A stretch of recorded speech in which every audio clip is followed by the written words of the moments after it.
देव कुणाचे कधीच वाईट करत नाही, पण देवात एक खोड आहे. दुसऱ्यांचे वाईट करणाऱ्यांना मात्र व्याजासकट वसूल केल्याशिवाय सोडतही नाही. घरातील साधा काचेचा ग्लास तुटू नये म्हणून लोक तो किती काळजीपूर्वक जपतात, पण हीच लोक दुसऱ्यांची मनं आणि भावना किती निष्काळजीपणाने हाताळतात. दुसऱ्याला किती त्रास होईल याचा कोणताही विचार न करता हृदय तर किती सहजतेने तोडतात. बहुतेक आपल्या भावना आणि मन त्यांच्यासाठी 50 रुपयांच्या ग्लासपेक्षाही कमी किमतीच्या असाव्यात. आईवडील वयानं नव्हे तर काळजीनं म्हातारे होतात. कटू आहे पण सत्य आहे. जेव्हा बाळ रडतं तेव्हा पुऱ्या बिल्डिंगला समजतं, पण जेव्हा आई वडील रडतात तेव्हा शेजाऱ्यांनाही पत्ता लागत नाही. ही जीवनातील सत्यता आहे. फुलात आणि घरात तसा विशेष फरक नाही. पाकळ्या सोडून गेल्या की फूल संपतं आणि माणसं सोडून गेली की घर. ज्याचे जसे चरित्र असते त्याचे तसेच मित्र असतात. शुद्धता तर विचारांमध्ये असते.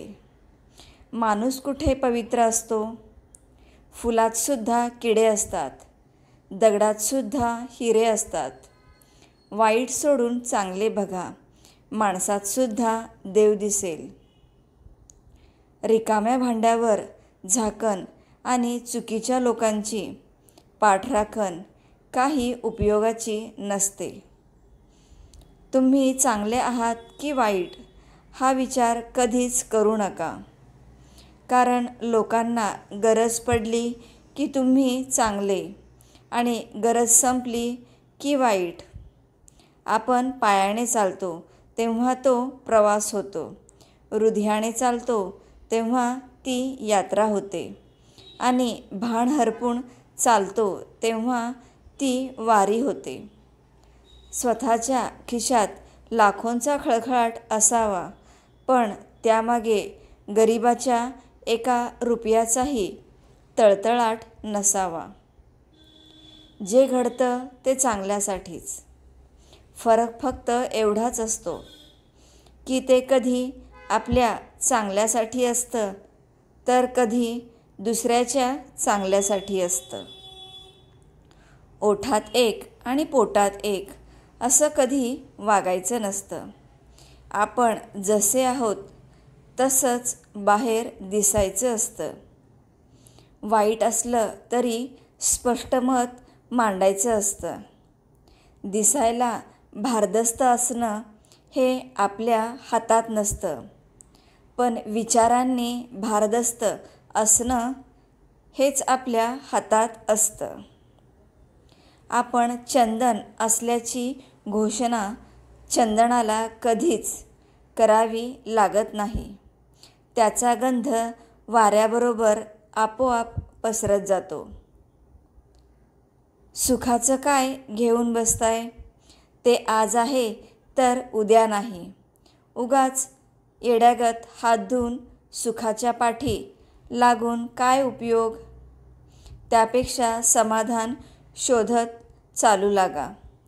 ते प्रत्येक वळणावर आपली आतुरतेने वाट पाहत उभं असेल.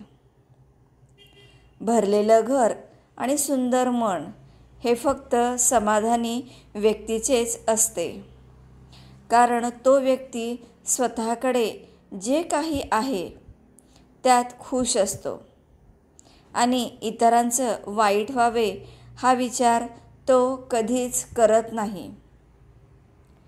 जीवनामध्ये प्रत्येक माणसाची कदर करा. मनुष्यजन्म पुन्हा पुन्हा मिळत नसतो आणि या जन्मातील माणसं पुन्हा पुन्हा भेटत नसतात. म्हणून प्रत्येकाशी प्रेमाने वागा. काही वेळा माणसाची प्रकृती औषधाने नव्हे तर त्यांनी दिलेल्या शाब्दिक आधाराने ठीक होत असते.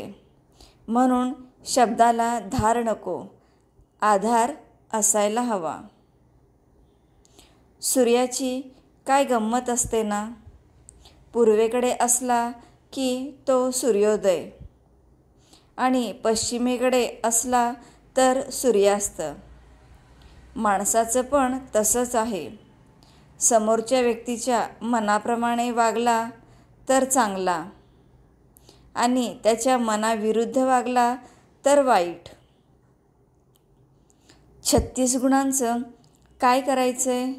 जोडीदारामध्ये 4 गुण असले तरी खूप होतात. चांगलं बोलणं, निर्मळ मन, सुंदर वागणं आणि इमानदारी. मोठं आणि यशस्वी व्हायचं असेल तर अपमान गिळायला शिका.